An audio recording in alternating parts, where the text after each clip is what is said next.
Bismillahirrahmanirrahim. Assalamualaikum warahmatullahi wabarakatuh. Innal hamdalillah nahmaduhu wa nasta'inu wa nastaghfiruh wa na'udzu billahi min syururi anfusina wa min sayyiati a'malina. May yahdihillahu fala mudhillalah wa may yudlil fala hadiyalah. Asyhadu an la ilaha illallah wa la syarikalah wa asyhadu anna Muhammadan abduhu wa rasuluh. Allahumma salli wa sallim ala nabiyyina Muhammadin wa ala alihi wa ashabihi ajma'in. Amma ba'd.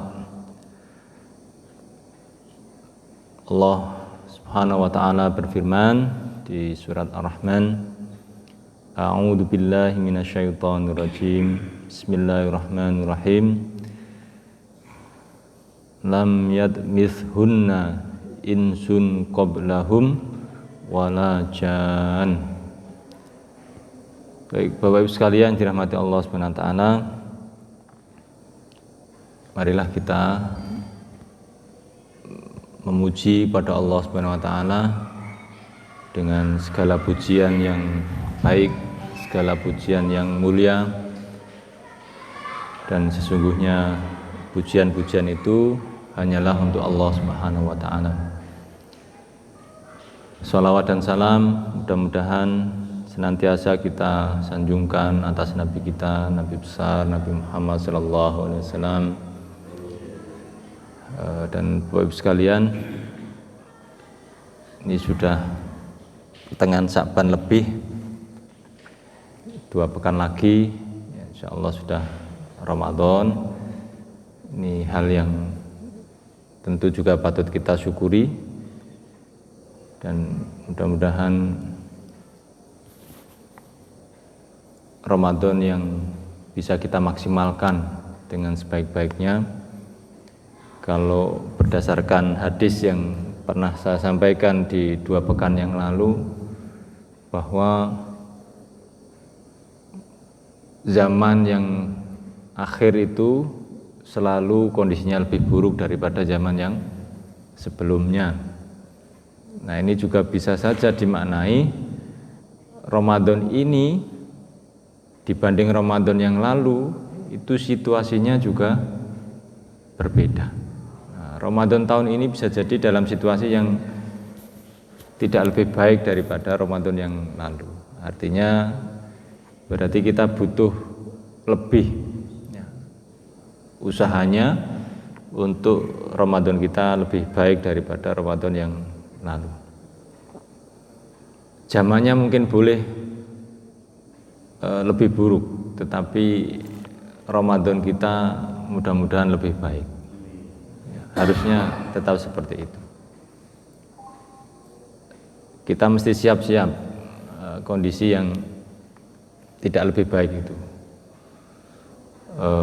Situasi ya, isu-isu makin banyak dan itu bisa jadi menyita sebagian besar pikiran kita. Dan ini bisa mengganggu, bisa mengancam kualitas Ramadan kita. Isunya macam-macam Bapak sekalian. 3 periode lah, minyak goreng langka lah, atau apa, ibu kota baru digoreng terus gitu. Nah, ini situasi seperti ini bisa jadi mengancam Ramadan kita. Dunia medsos kita juga begitu. Sekarang itu di Facebook itu ada Pak, ada seperti di IG ya, ada apa? Reel itu, ada video-video pendek itu loh. Itu isinya juga yang gitu-gitu. Iya, sedap-sedap ngeri. Masyaallah wis. Isinya megol ndak ada itu piye. Itu bisa diblokir apa enggak gitu? Oh, balik lagi ya. Sakti. Aplikasinya bisa begitu. Yes, gitu Pak. Jadi suasananya akan seperti itu. Nah, harus kita sadari sejak sekarang sebelum masuk Ramadan itu agar ya, godaannya makin berat. Ya, gitu. Baik, Bapak Ibu sekalian dirahmati Allah SWT, sekarang kita lanjutkan kembali. Ini barangkali terakhir, ya. Setelah itu Ramadan di kajian kita hari ini, tidak tahu nanti seperti apa. Kita lanjutkan lagi. Ini masih tentang bab kita memahami, ya, mencoba memahami sebatas yang memang kita perlu fahami atau sebatas yang memang sudah dijelaskan oleh Al-Quran, oleh Rasulullah, oleh para ulama-ulama kita terkait dengan dunia jin itu. Nah, kali ini pada poin pernikahan dan perkembangbiakan dalam dunia jin atau bangsa jin. Jadi jamaah sekalian dirahmati Allah Subhanahu wa taala, sebagaimana yang sudah pernah disinggung di awal-awal sejak kajian di kitab ini, bahwa yang lebih kuat pendapatnya didukung dalil-dalil yang cukup bahwa bangsa jin itu juga berkembang biak, ya, berkeluarga, berjodoh, berpasang-pasangan, punya keturunan, gitu ya. Ini didukung dengan dalil-dalil yang cukup. Jadi kalau bahasan sebelumnya itu bahwa jin itu makan dan minum sebagaimana manusia, hanya saja mungkin berbeda jenis makanan atau minumannya. Nah, kali ini kita lanjutkan dengan ini juga menyerupai manusia, berkembang biak, menikah, ya, punya keturunan gitu. Nah, bangsa jin juga demikian, mereka menikah, berkeluarga dan berketurunan, gitu ya. Di surat Ar-Rahman tadi ayat 56 yang saya baca di awal, lam yatmishunna insun qablahum walajanun. Jadi yang tidak pernah disentuh oleh manusia maupun jin sebelumnya. Ini bidadari, ya, menjelaskan tentang bidadari. Tapi ayat ini oleh para ulama juga dijadikan landasan dalil bahwa para jin itu juga demikian, gitu ya. Yang tidak pernah disentuh oleh manusia maupun jin sebelumnya. Nah, Allah menggunakan menyifati bidadari itu, sucinya itu tidak pernah tersentuh sebelumnya oleh manusia maupun jin. Nah, gitu. Nah, dari ayat ini jamaah sekalian, maka bahwa jin itu juga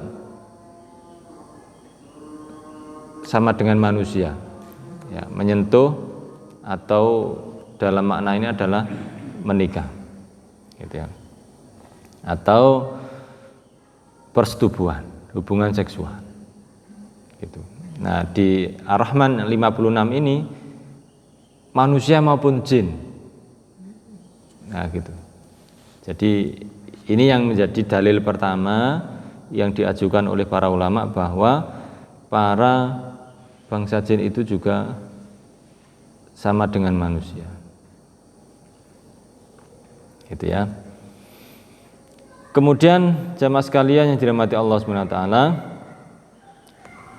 sesungguhnya bangsa jin beranak pinak seperti halnya manusia dan jumlah mereka lebih banyak daripada manusia. Ini salah satu pendapat yang dinukil oleh namanya apa? Safarini, As-Safarini.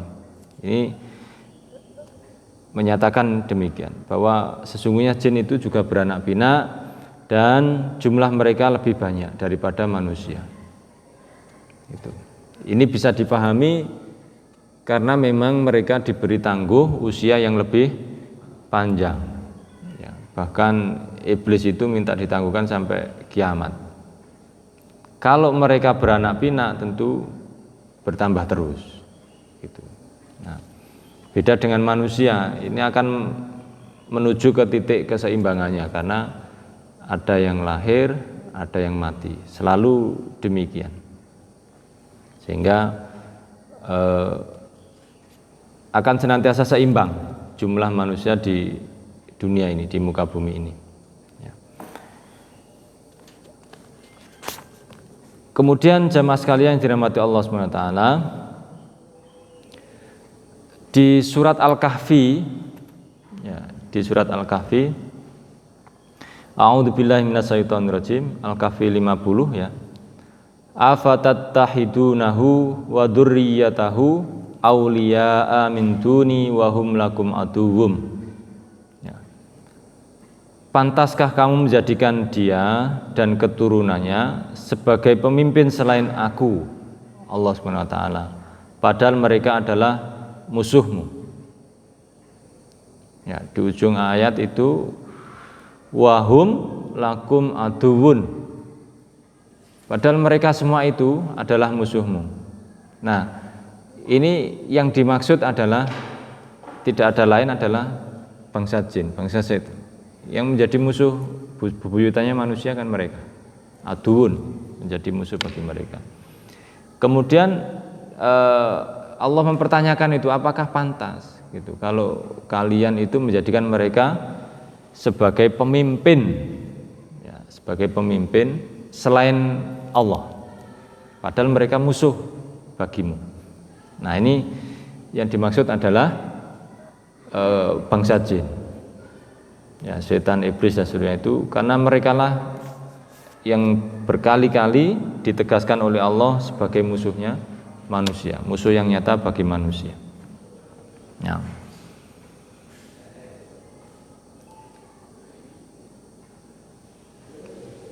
Kemudian Imam Qatadah mengatakan anak-anak syaitan berkembang biak sebagaimana manusia dan jumlah mereka lebih banyak daripada manusia. Nah, ini ulama-ulama menguatkan bahwa bangsa jin itu berkembang biak. Gitu.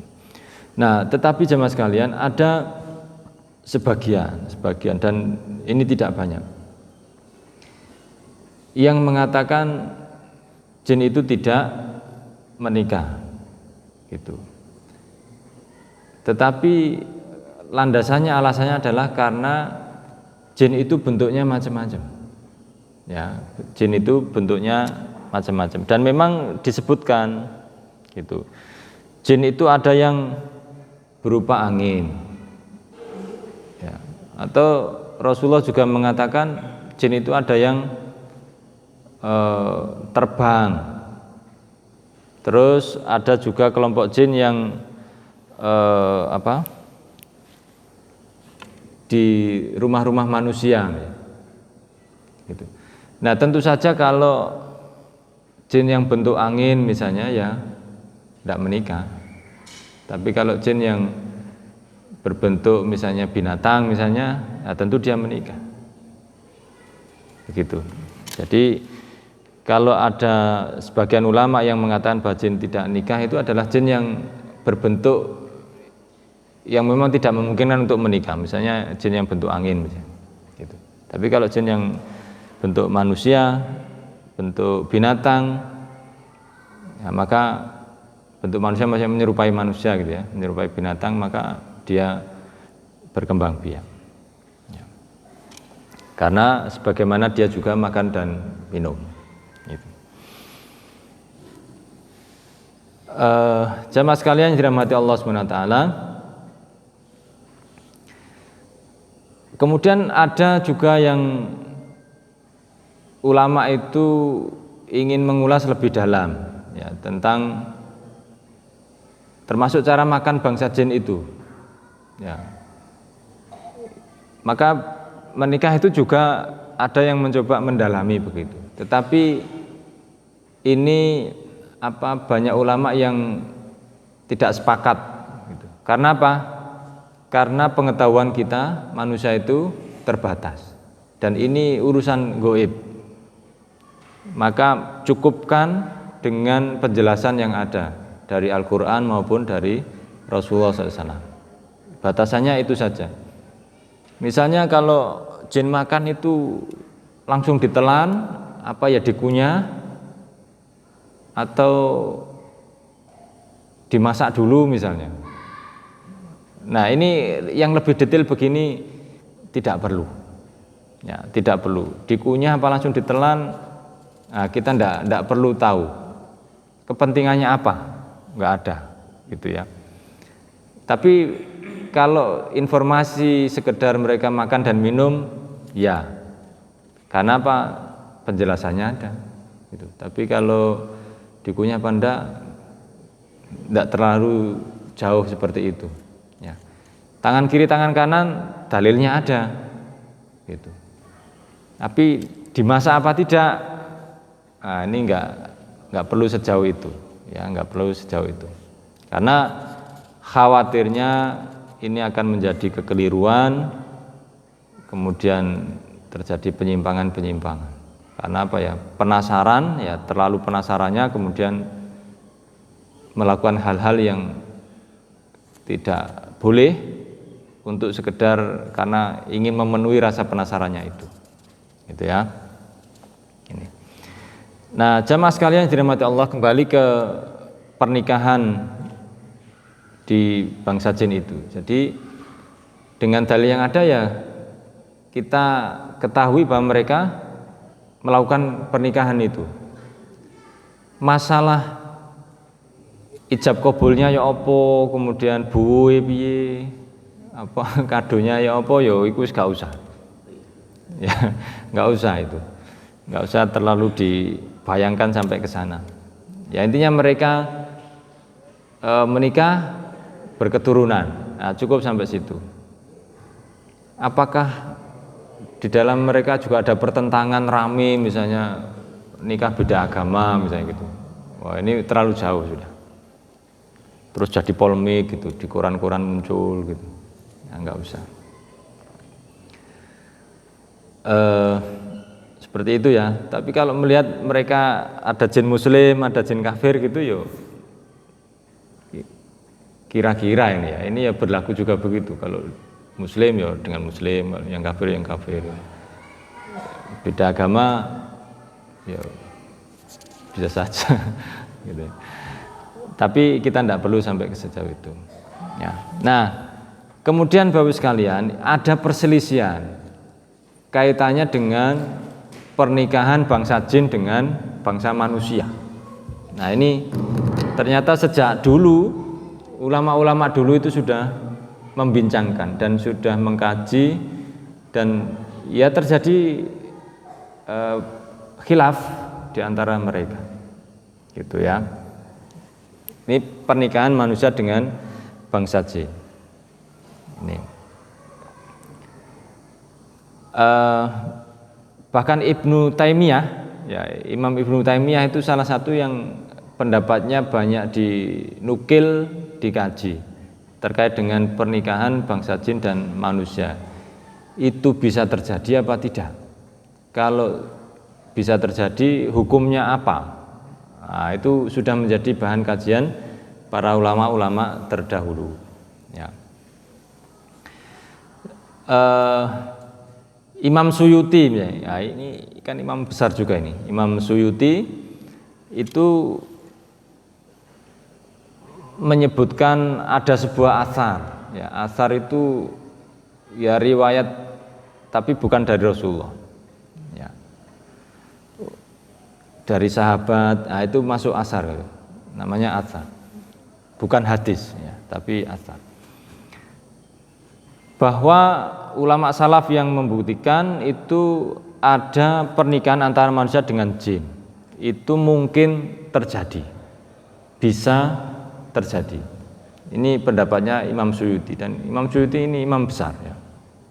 Itu mengatakan bahwa ulama salaf terdahulu itu mengatakan mungkin saja terjadi pernikahan bangsa jin dengan manusia.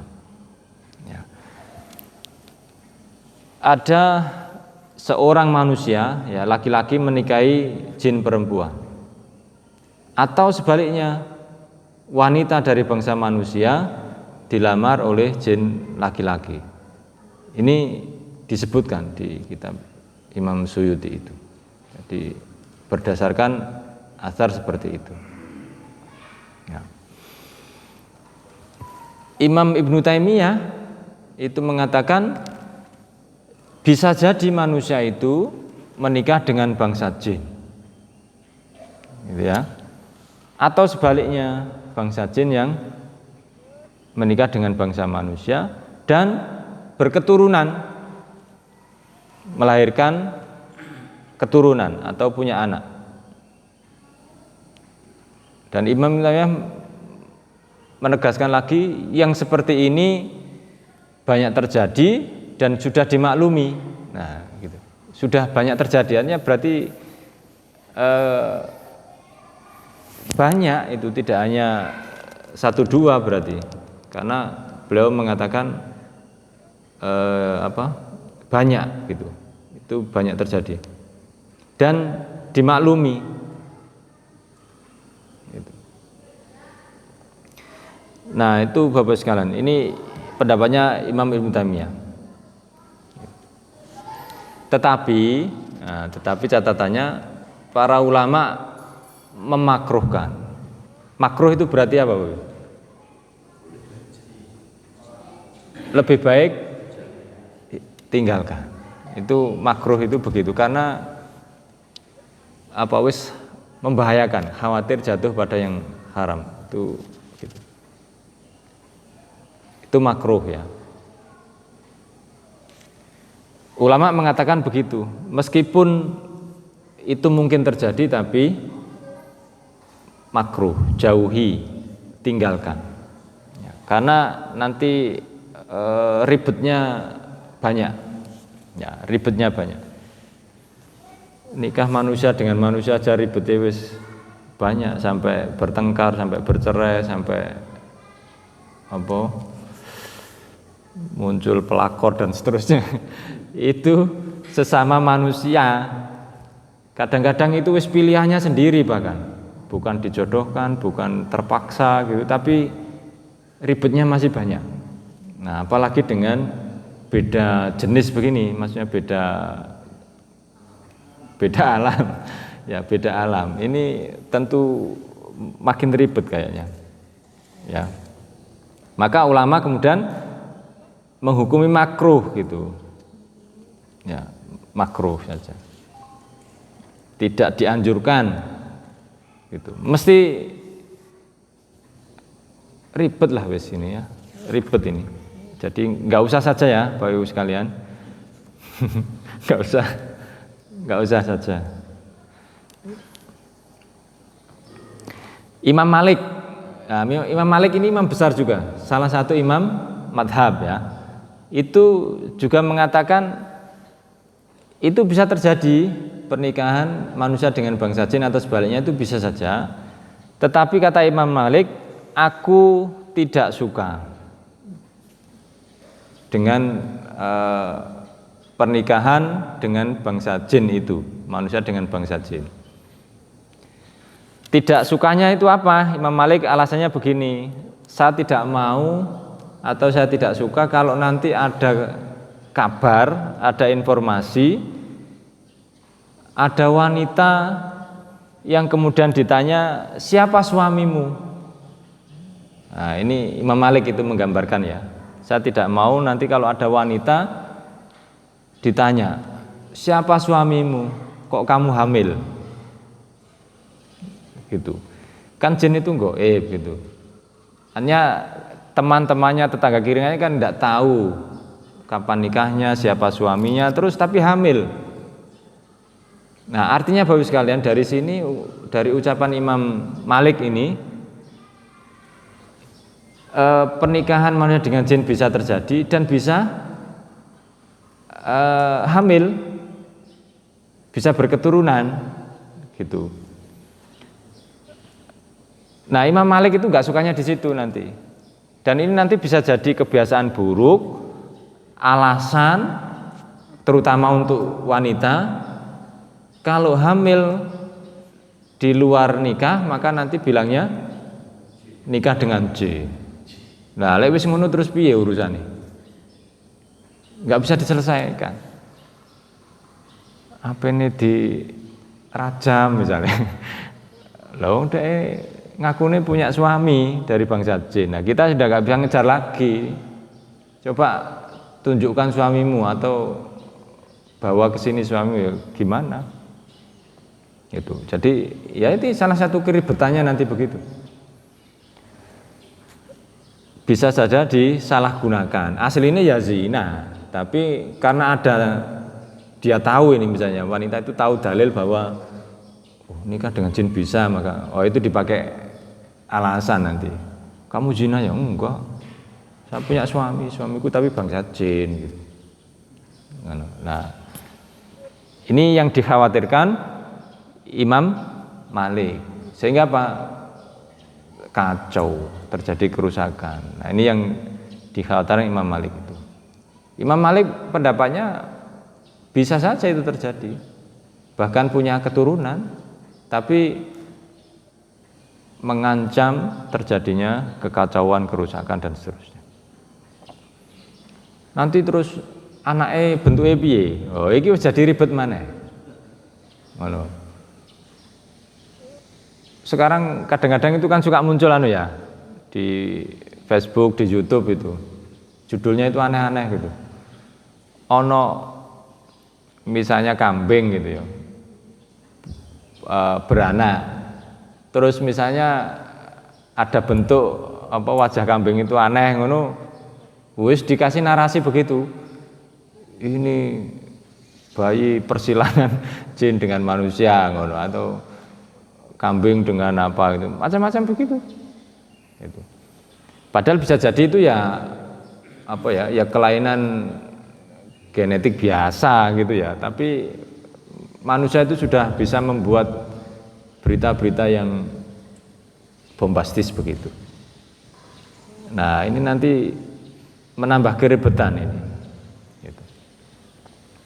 Jadi menambah kerusakan. Ini yang dikhawatirkan Imam Malik. Maka beliau kemudian tidak suka jika terjadi pernikahan bangsa manusia dengan bangsa jin.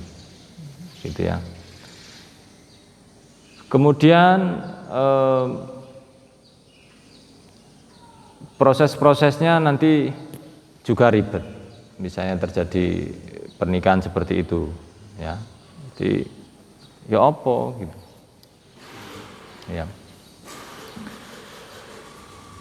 Nah, jamaah sekalian yang dirahmati Allah Subhanahu wa taala, jadi Imam Ibnu Taimiyah, Imam Malik ini yang kita pahami adalah imam-imam besar.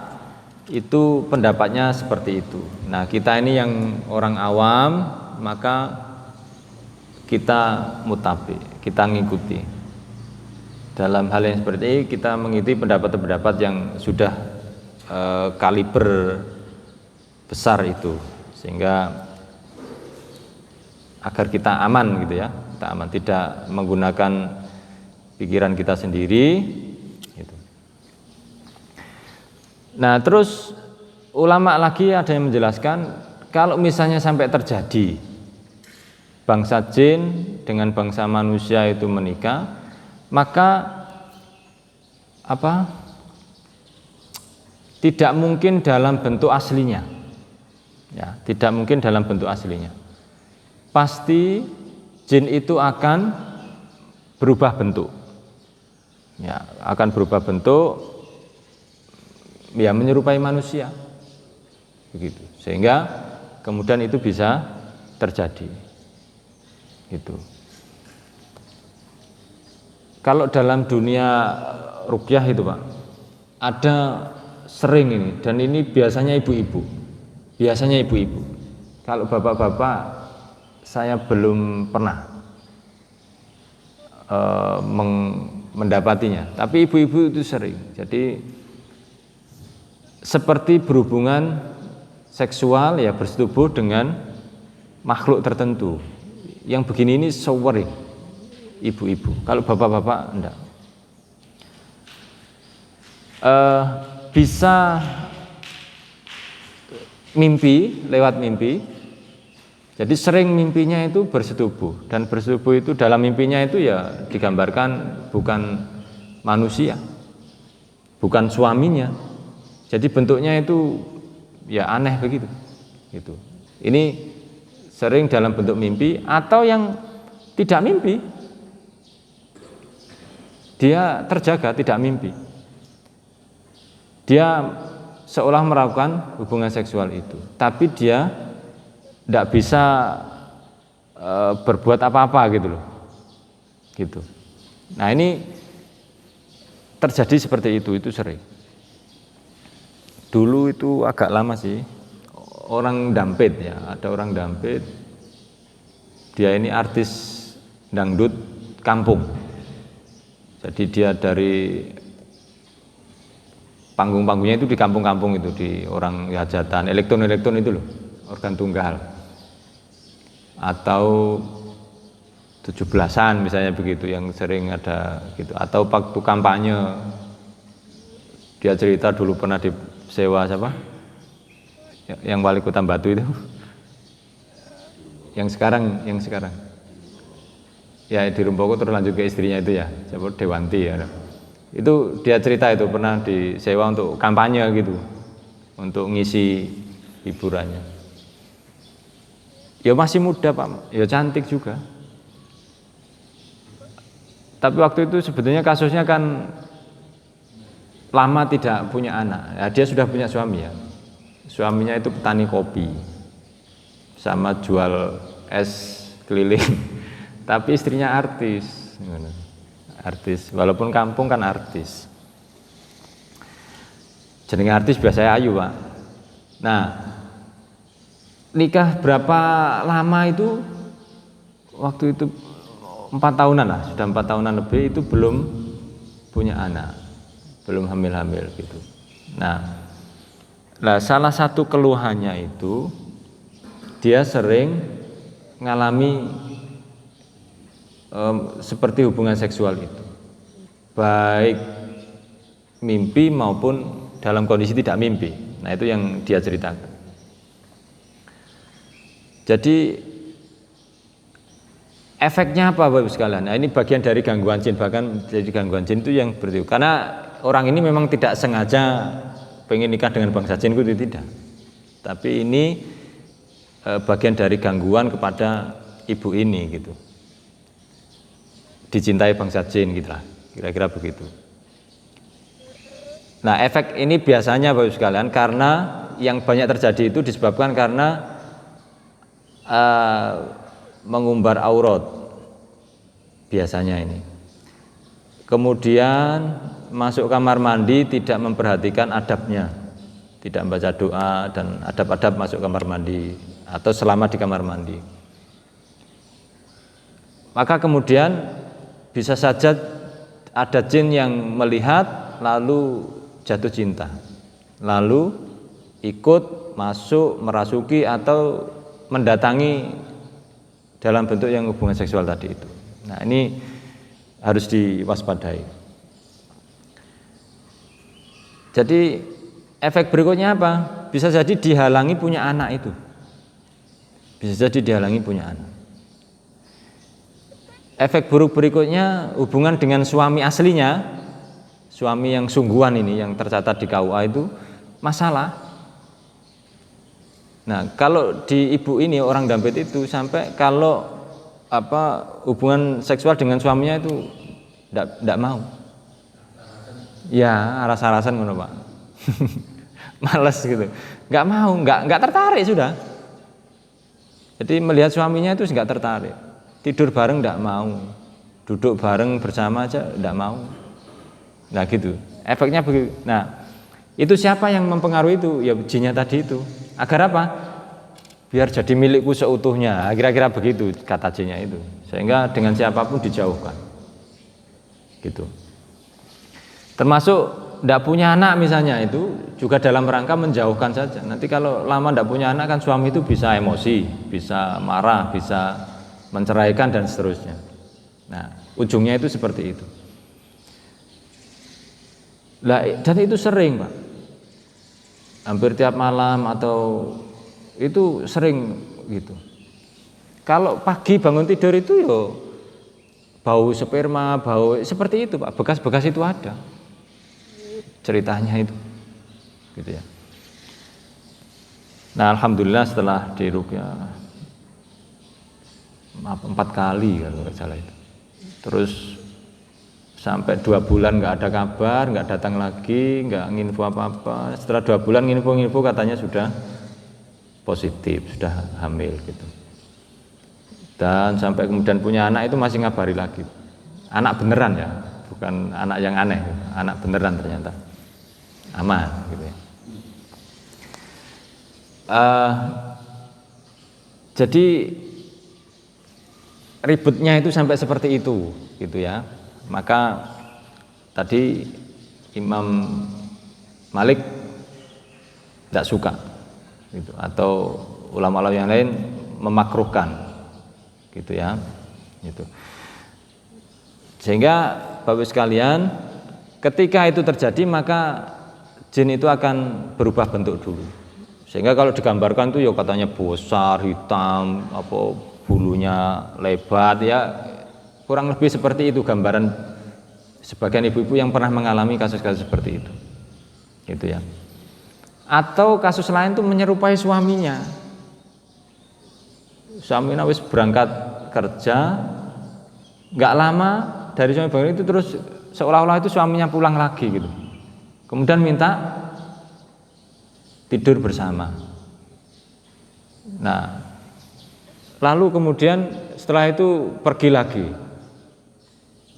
Nah, ternyata terus agak siangan atau apa gitu, suami yang aslinya itu baru pulang, apa nelpon, apa gitu. Nah, terjadi dialog itu, istrinya terus baru sadar, yang tadi pulang itu siapa? Nah, kasus yang begini itu juga banyak terjadi itu, yang model begini itu. Jadi menyerupai bentuk suaminya persis, gitu. Nah, terus sekian waktu itu baru tahu gitu loh. Atau misalnya,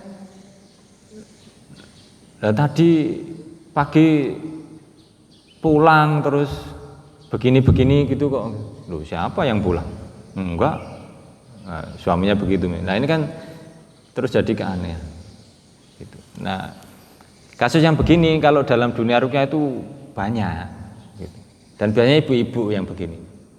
Lalu dia menyadari ini aneh, menyadari ini meresahkan, kemudian oh ini gangguan jin, kemudian ruqyah dan seterusnya. Nah, nggak tahu kalau bapak-bapak ada ndak yang ngalami begitu?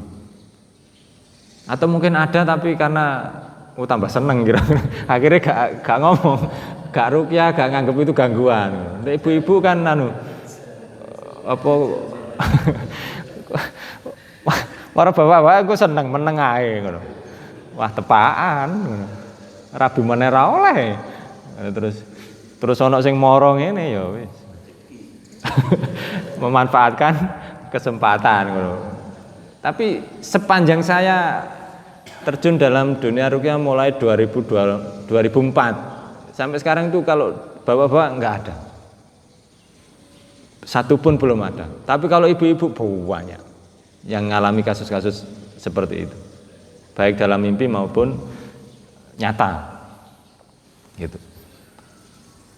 Tapi mereka kan segera menyadari ini problem ini, kemudian dibersihkan, harus diselamatkan gitu. Nah, kalau bapak-bapak tidak pernah ini memang tidak ada, atau ya tadi itu diam-diam dan menikmati. Ini wallahu alam bisa. Yang pasti untuk saya belum pernah tanya ke teman-teman yang beruqyah lain sih. Tapi untuk saya belum pernah ada kasus bapak-bapak yang begitu, belum ada. Kalau bapak-bapak justru ingin itu ada. Enggak banyak sih ya, 1-2 itu ada. Jadi pengen menikah dengan bangsa jin itu kalau ini ada. Ya malah ingin aja, repot aja nih.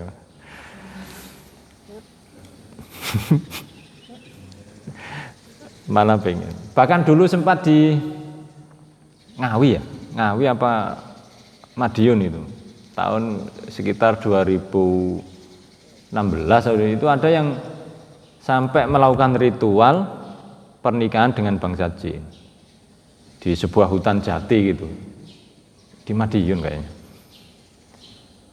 Ya gitu Pak, yo macak kayak manten itu dirias gitu yang lakinya ini kemudian bawa kursi kayak kursi manten ke hutan.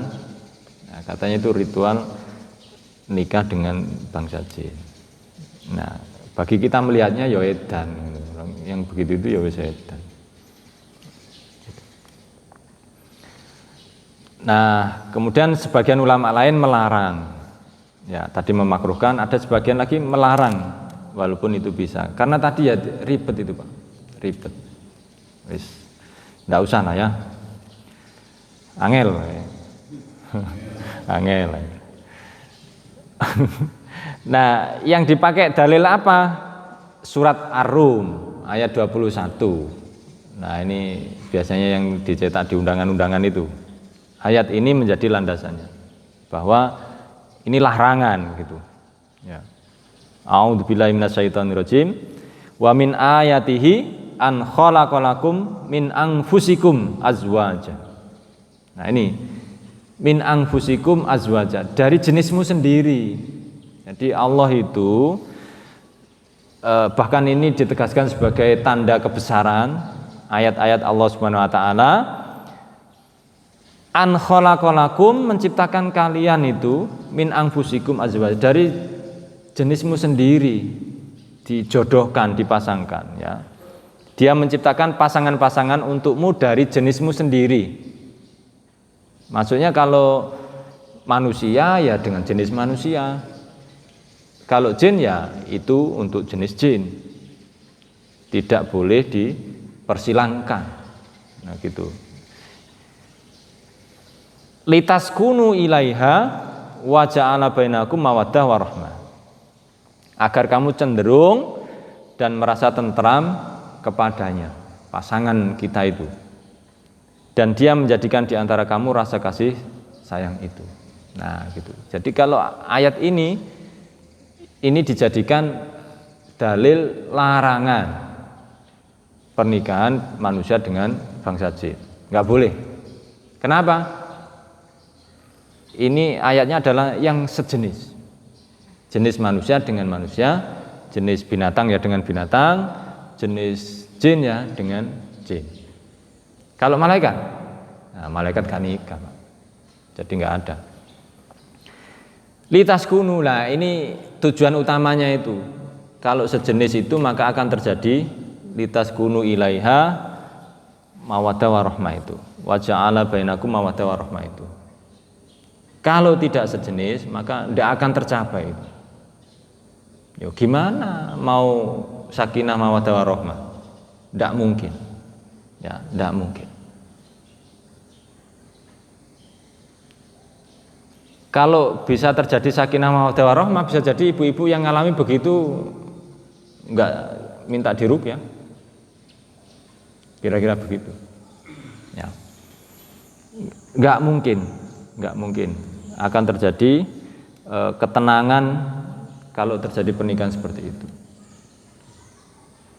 Gitu ya. Wong yang sesama manusianya aja ya tadi itu kadang-kadang gagal, mawaddah warahmahnya itu gagal. Itu. Ada orang datang ruqyah itu mengadukan itu ya karena rumah tangganya itu ribet, gitu. Masalah, bertengkar, problem dan seterusnya. Nah ini kan padahal ini sesama manusianya loh. Gitu. Ya tadi itu wis pilihane dhewe pacarane 10 tahun, begitu rabi rong wulan tok buyah. Gitu. Ganti meneh sampai ping 14. Buyar ae. Iki kenapa yang begini ini gitu ya. Gitu. Biasanya pertanyaan saya begini, ono gelut teng dhisik pilihane dhewe apa gak? Ya pilihane dhewe, Pak. Lah iya. Biyen ketok apa? Ngono, biasanya tak guyoni ngono. Pacaran enggak? pacaran Pak lama berapa 7 tahun. Lho lah iya wis 7 tahun. Begitu rabi kok cekcok kae.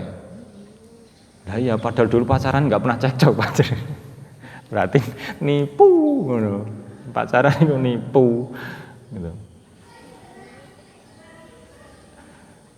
Kamuflase dong. Nah ya gitu, pacaran 7 tahun. Katanya kan pacaran itu untuk apa?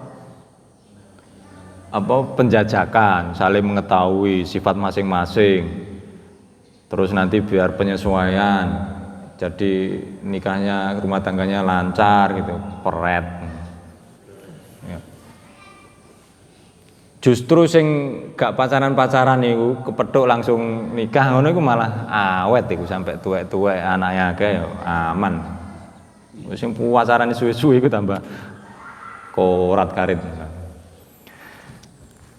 Nah, Bapak Ibu sekalian yang dirahmati Allah SWT, maka kalau di rumah tangga itu sering terjadi pertengkaran, segera masing-masing bertanya kepada dirinya itu, tujuan nikah dulu apa? Kembalikan ke situ Bapak sekalian. Nikah itu kan untuk sakinah. Nah, setelah nikah 10 tahun, 20 tahun itu sakinah sudah dapat belum? Kalau belum dapat berarti masalah, ada masalah. Mawaddah warahmah sudah dirasakan belum? Kalau belum berarti ya masalah. Nah, segera dicari, diselesaikan agar segera dapat sakinah mawaddah warahmah itu. Lho wis rawabi terus gak oleh sakinah, gak oleh mawaddah warahmah terus gaya apa? Gitu. Gaya apa gitu. Pertanyaannya begitu, Mas kan.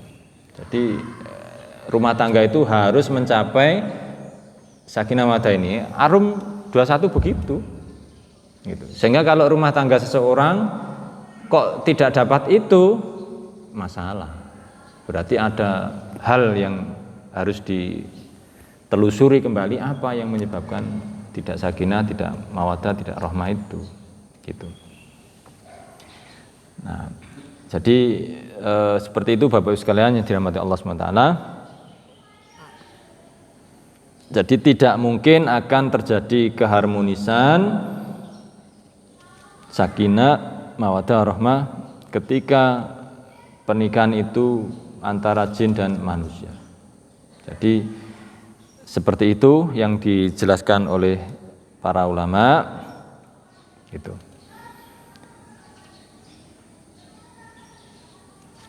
Kemudian Bapak Ibu sekalian yang dirahmati Allah SWT,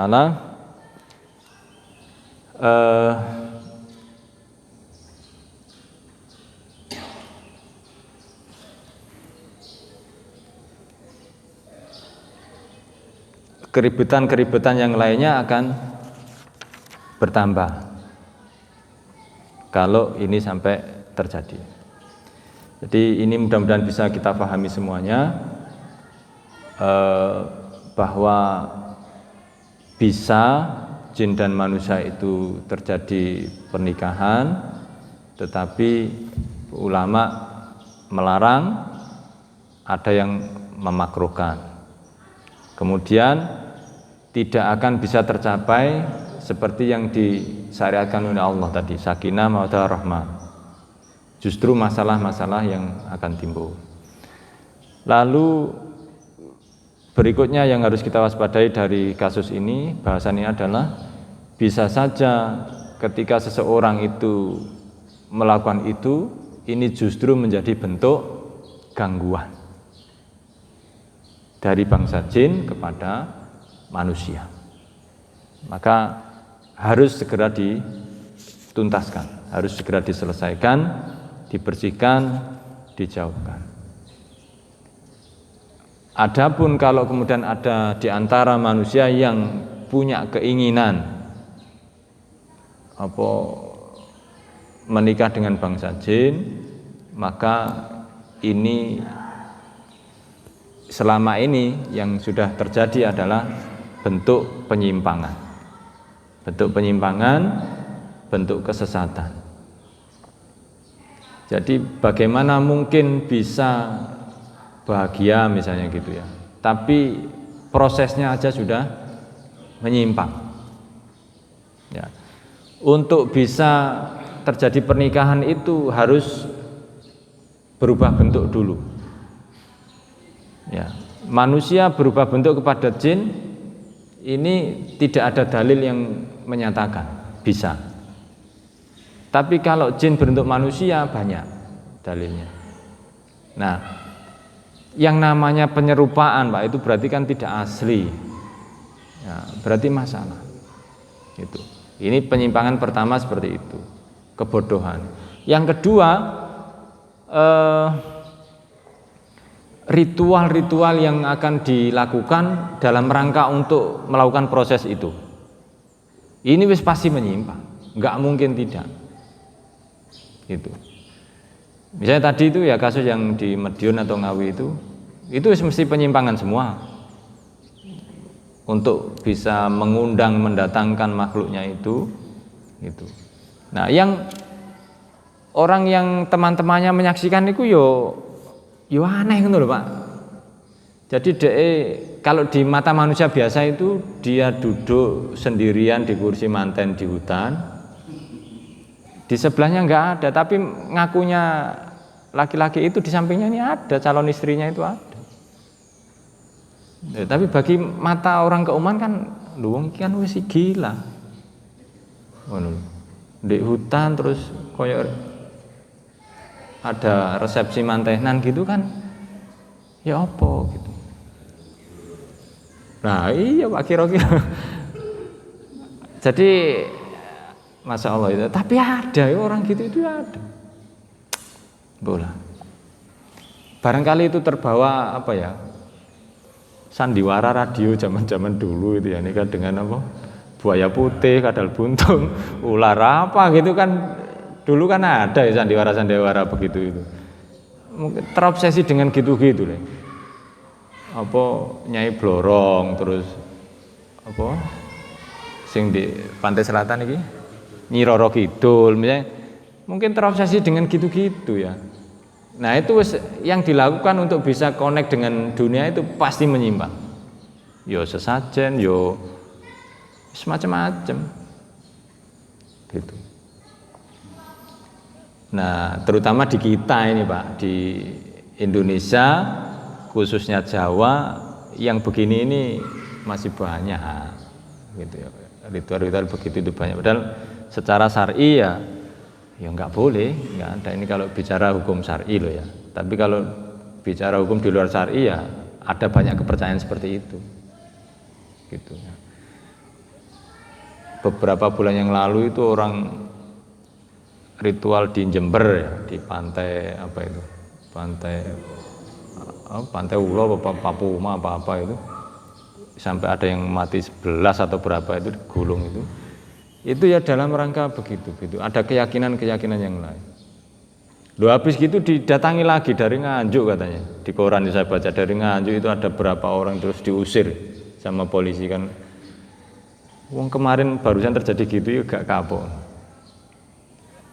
Ritual berendam itu loh. Nah, alasannya ya ada yang nyuruh, bisikan gaib yang menyuruh. Lah kalau sudah begitu kan kita nggak bisa menjangkau ya kan, itu ya keyakinan dan seterusnya ya sudah ya. Nah jadi Bapak sekalian, inti penegasannya adalah bahwa yang jin ya biarkan dengan jinnya sendiri, yang kita manusia ya urusan kita dengan manusia itu sendiri, nggak usah aneh-aneh. Dan ini melanggar surat Ar-Rum 21. Jadi di antara tanda-tanda ayat-ayat Allah, kebesaran-kebesaran Allah adalah Allah menciptakan pasangan-pasangan untuk kita itu dari jenis kita sendiri. Wis. Gitu ya. Kesimpulannya seperti itu. Mudah-mudahan dengan kepahaman seperti ini kita dijaga oleh Allah dari apa ya, lintasan-lintasan pikiran yang seperti itu. Demi Allah ini menyulitkan, menambah kerumitan manusia jika sampai seperti itu. Jadi sekali lagi tercapai sakinah mawaddah warahmah itu kalau mematuhi ayat 21 surat Ar-Rum itu. Ya, tidak perlu aneh-aneh dan cukup itu. Jadi kembali lagi pertanyaan dasarnya adalah kita dengan sejenis saja itu sudah ribet. Ada saja problem, banyak rumah tangga yang tidak dapat sakinah mawaddah warahmah itu banyak sekali. Kasus-kasus ruqyah itu nomor 1 terbanyak itu karena kasus rumah tangga. Kasus yang kesurupan yang itu nomor sekian, tapi yang nomor 1 itu adalah rumah tangga. Yang kedua kenakalan anak-anak. Yang ketiga itu baru itu santet, sihir, terus sakit-sakitan nggak jelas apa, itu ketiga saja. Tapi kasus tertingginya itu adalah rumah tangga.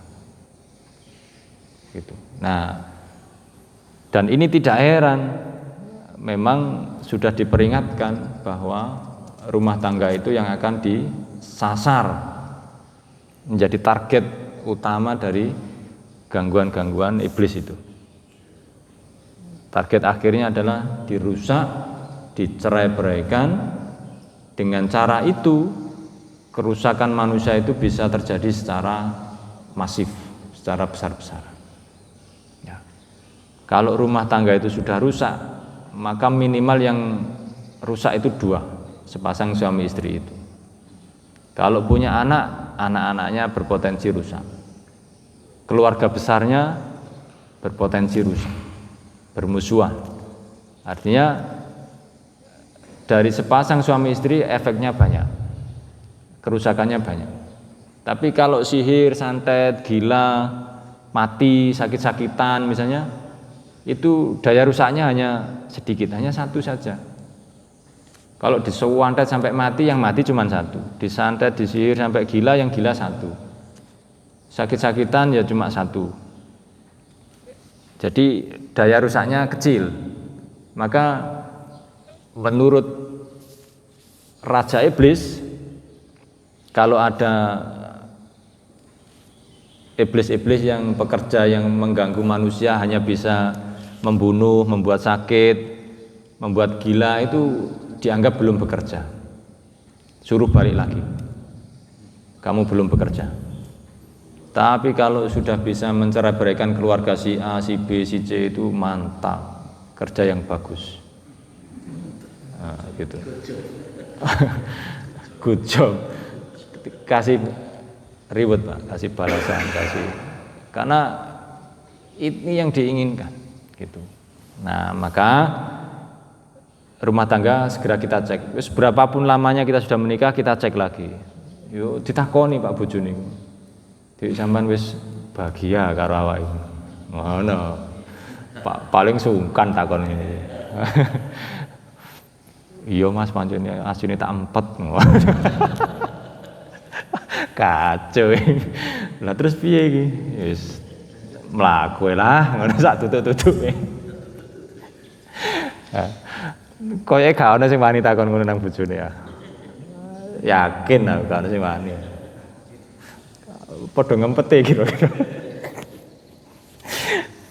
Padha ngempete. Tapi gak apa-apa Pak Bu ya ditanya ae. Tanya nang bojone. Awak rabi iki wis pirang tahun Mas? Sampeyan mbak aku iki wis trep temen ae iki ngono. Apa wis pikirane pengen aneh-aneh ngono. Kira-kira jawabannya piye? Dites Pak ya, boleh dites itu. Dites. Biar segera tahu ngono Pak. Nek wis 15 tahun tibae ditakoni ngono, iya sakjane yo kurang nyaman. Nah, terus nyamane piye? Lah kan segera tahu Pak ngono, solusinya apa ngono lho. Lah kan eman kok rabi sampai tuwek tibae gak tentrem atine ngono Pak, kan maketek kae bendino kan yo repot. Wong nabi ku rabi ku pengen seneng-seneng kok maketek atine kan. Berkala Pak, berkala ditakoni. Jarene sing wedok tukokne minyak goreng 2 kilo wis seneng. Wah, lek ngono ya enak berarti. Kriteria senenge kok gampang. Enak iki. Gitu.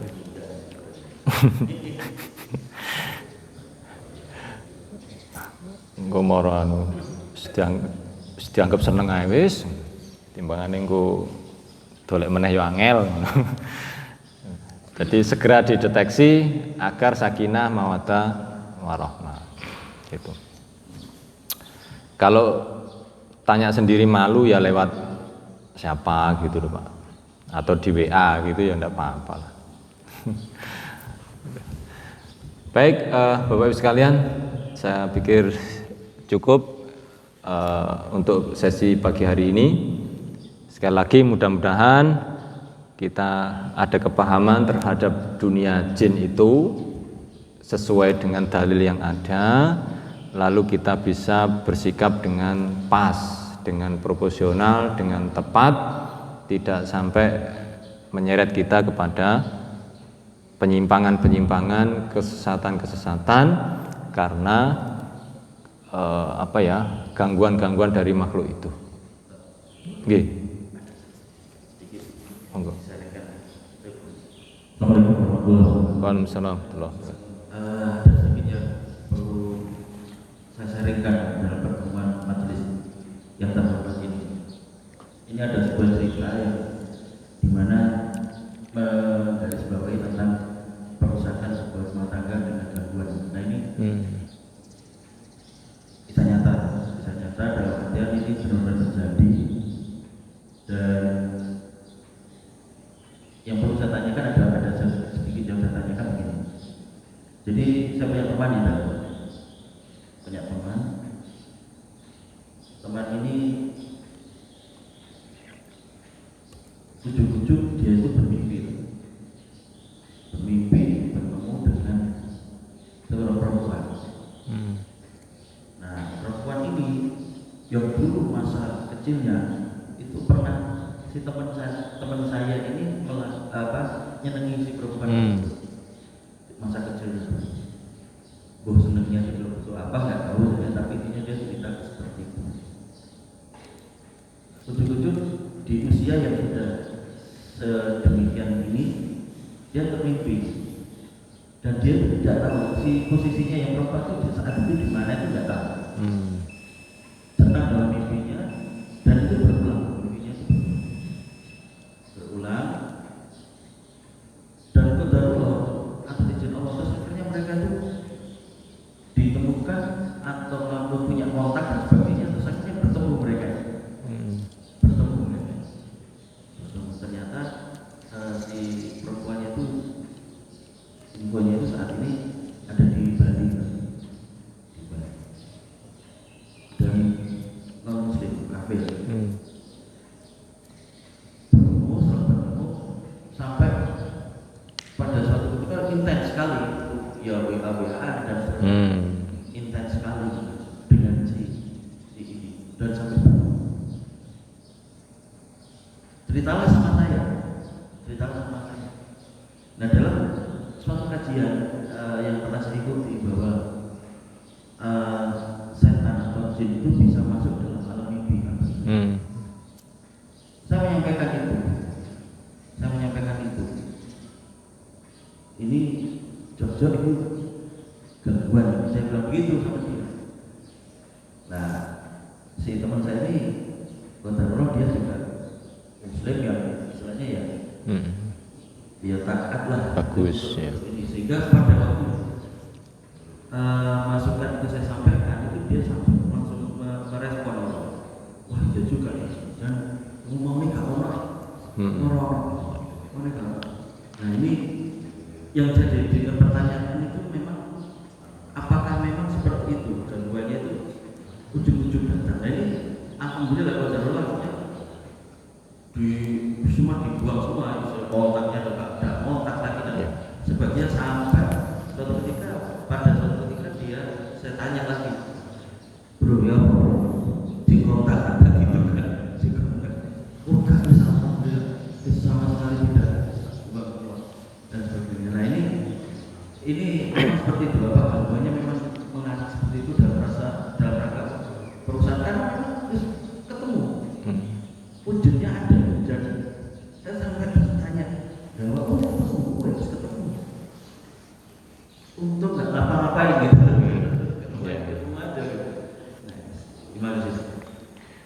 Baik.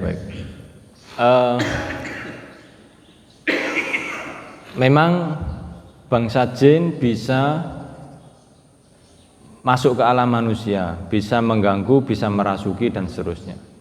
Salah satu pintu itu memang lewat tidur, melalui mimpi, gitu ya.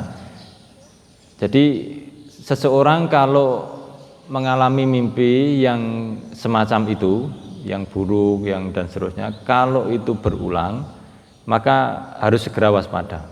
Kalau sekali gitu mungkin wajar-wajar saja, biasa atau ringan gitu. Tapi kalau sudah berulang, ini harus waspada. Nah, khususnya kalau ini pengalaman yang biasanya terkait dengan sihir dan biasanya pengasihan, itu ketemu orang yang sama berulang. Apakah kelihatan jelas apa tidak? Misalnya kelihatan orangnya, wajahnya itu langsung dengan itu si A, si B. Atau tidak jelas, misalnya kelihatan punggung saja berbalik misalnya. Tapi dari situ sudah dikenali, kayaknya dari gambaran itu mengurut ke si A misalnya. Itu ada juga yang seperti itu. Jadi wajahnya nggak jelas, tapi dari gambaran tubuh yang dilihat itu menggambarkan kepada seseorang misalnya. Itu juga bisa saja, dan itu berulang. Itu biasanya ini sihir, umumnya pengasihan atau ya sandat-sandat itu, apa permusuhan itu seringkali seperti itu ya. Karena sering, maka ini jadi penanda gitu, jadi penanda. Kalau mimpi seperti itu maka waspada, berulang yang sama. Gitu. Ini mesti diwaspadai. Ini indikasi kuat sihir. Ya, saya tidak memastikan pasti begitu, tidak. Tapi pengalaman selama ini umumnya itu bisa diambil kesimpulan seperti itu. Yang sihirnya dari yang pihak putri. Ya, gitu. Yang pertama kemungkinannya sihir itu. Yang kedua, ada kemungkinan begini, Pak. Jadi kita itu sebenarnya sudah terinfeksi lama dulu gitu, tapi kemudian satu saat nanti itu aktif, muncul. Ini juga bisa model begini ini. Jadi misalnya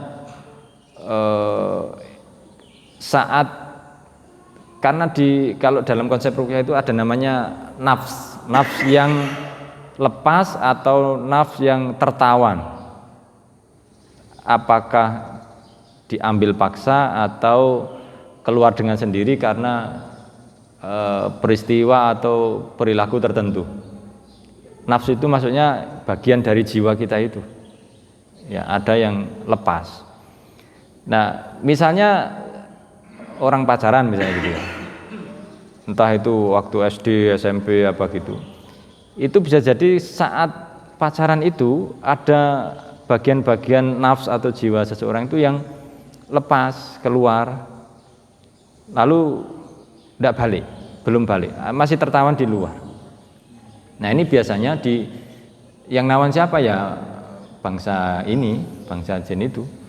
Nah, kemudian satu saat itu itu seperti itu. Gitu. Seperti misalnya orang bawa ke dukun terus dijampi-jampi, atau kalau sekarang yang modern itu di hipnotis misalnya. Itu sebetulnya sedang sedang menginfeksi diri kita, jiwa seseorang itu diinfeksi. Nanti sebagian jiwanya ada yang diambil, ditahan di luar itu. Orang saat itu merasa tidak apa-apa, bahkan mungkin nyaman. Tapi bertahun-tahun kemudian bisa jadi itu baru bereaksi. Gitu. Misalnya begini, hari ini anak usia SMP misalnya, di sekolah atau di pondok misalnya, lalu tiba-tiba ada kegiatan gini, hipno tahfidz. Wah, jadi kan pengen ndang cepet hafal Quran gitu, tapi dengan cara hipnotis. Ya, hipno itu kan sihir, Pak. Hipno itu bahasa kerennya sihir aja. Kalau dibilang sihir nanti banyak orang nggak mau karena sudah ngerti sihir itu nggak boleh. Tapi kalau diganti katanya, diganti kata istilahnya, orang sudah seneng gitu. Malah digandrungi, malah pengen. Padahal aslinya itu hanya diubah kata saja, ubah istilah saja. Sama. Nah, ketika di SMP gini dilakukan itu nanti reaksinya itu tidak saat itu. Bisa jadi nanti saat sudah SMA, saat sudah kuliah, saat sudah rumah tangga, atau bahkan saat tuanya itu baru muncul infeksinya SMP, tapi efeknya nanti di sana itu. Atau nunggu pemicu tertentu. Nunggu pemicu tertentu, misalnya orang itu lagi stres, galau, sedih, kaget atau apa yang situasi-situasi yang histeria itu, bisa jadi itu kemudian baru muncul gangguannya. Nanti banyak orang begini, saya ini tidak pernah ke dukun, saya ini nggak pernah nyimpan jimat, saya tidak pernah ritual-ritual aneh, tapi kok kena gangguan. Nah ini sangat mungkin karena ada seperti itu yang tidak disadari, gitu loh. Yang begini ini banyak kasus yang begini, maka harus hati-hati begitu. Nah satu saat itu setan itu bisa mempermainkan. Ya kayak gitu tuh. Itu kan mungkin masa SD, masa SMP kan. Wis setelah itu hilang, enggak ketemu, enggak kontak, enggak apa, lalu wis sekian puluh tahun lagi sudah nikah, sudah rumah tangga, sudah ya sekarang masih muncul di mimpinya itu masih muncul beberapa kali gitu. Masih muncul. Dia ya kemungkinan tadi itu Pak, apa bagian naf yang terlepas itu masih connect, masih belum balik, gitu ya. Mungkin ini agak sulit dipahami ya kalau tapi bisa dijelaskan sebenarnya kalau secara runtutnya gitu bisa dijelaskan. Bisa seperti itu, atau apa ya?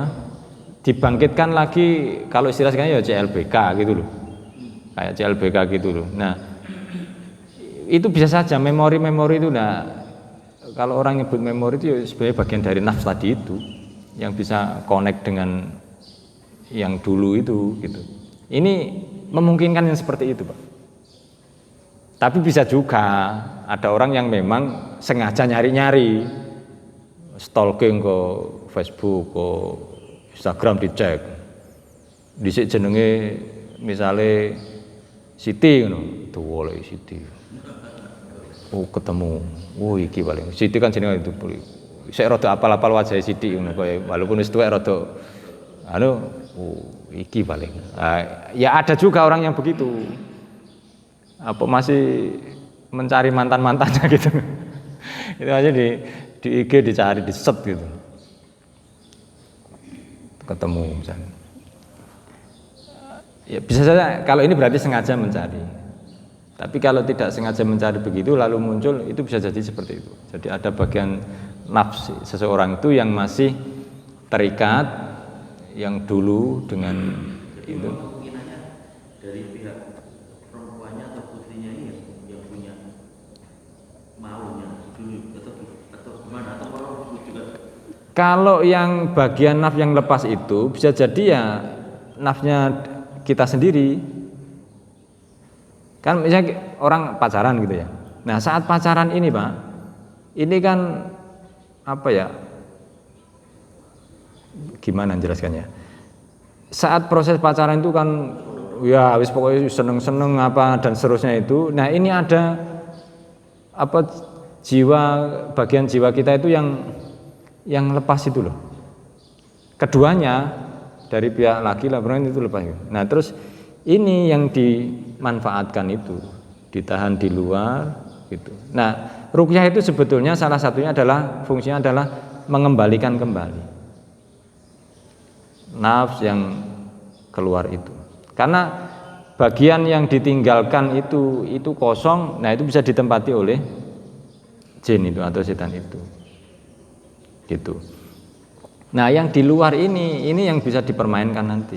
Ini kemungkinan pertama. Kemungkinan kedua, memang sih salah satunya ini yang ya mungkin teringat lalu pengen balik, pengen apa gitu ya. Kalau pada satu kronologis ya mungkin saya sempat tanya capture dari salah satu pikirannya kan si perempuannya ini tinggalnya di Bali, non Muslim.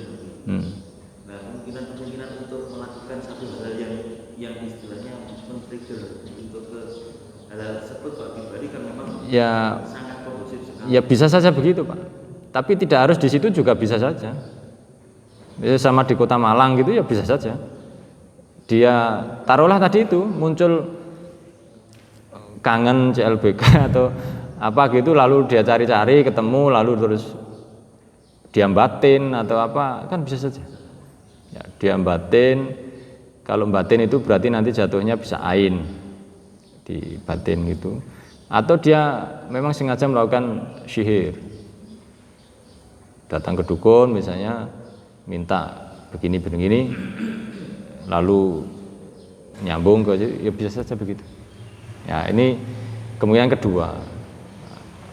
Nah, kemungkinan ketiga ya dolek-dolek tadi itu ya, nyari-nyari para mantan gitu. Nah, lalu kemudian kepikiran terus gitu Pak. Pikir ngono. Dituwolek di Facebook iku wis 3 hari kok belum ketemu ya. Kuanti IG, di IG wis sak minggu yo gak ketemu. Kisah urip wis mati ngono. Lah iki batinan begini ini bisa connect Pak. Kalau dulu pernah ada nafs yang pernah ketemu itu bisa begitu. Gitu ya. Nah, maka kalau misalnya menyadari begitu ya segera sikapi, oh ini setan. Saya sudah rumah tangga, dia sudah rumah tangga, ya sudah close. Kalau terjadi begitu segera hilangkan. Nah, salah satunya ya ruqyah misalnya begitu. Ini agar apa? Jiwanya itu kembali utuh. Gitu.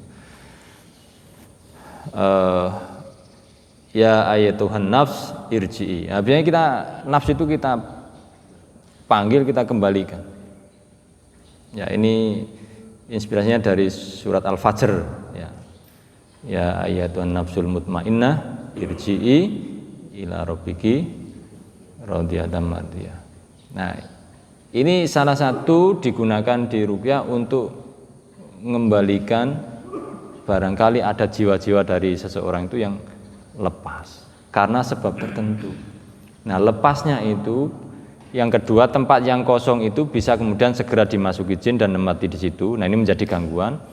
Atau nafsnya ini ditawan di luar, ditangkap, diikat di luar itu jadi nggak bisa masuk. Nah, itu nanti bisa dipermainkan gitu. Nah, sehingga proses ruqyah itu salah satunya adalah untuk itu, mengembalikan jiwanya itu agar utuh kembali lagi. Yang di dalam dikeluarkan, setelah keluar maka jiwanya yang itu harapannya kita minta kepada Allah agar dikembalikan lagi ke posisinya semula sehingga jiwa menjadi sempurna lagi. Kalau demikian berarti gangguannya hilang. Kira-kira begitu. Wallahu a'lam bishawab. Mudah-mudahan ada kefahaman, diberi tambahan ilmu oleh Allah SWT kepada kita semuanya. Saya mohon maaf jika ada kesalahan dan kekurangan, mohon diluruskan dan dikoreksi. Kita akhiri dengan membaca istighfar dan kafaratul majelis. Astaghfirullah dan astaghfirullah. Subhanakallahumma wa bihamdika asyhadu an la ilaha illa anta astaghfiruka wa atubu ilaik. Assalamualaikum warahmatullahi wabarakatuh.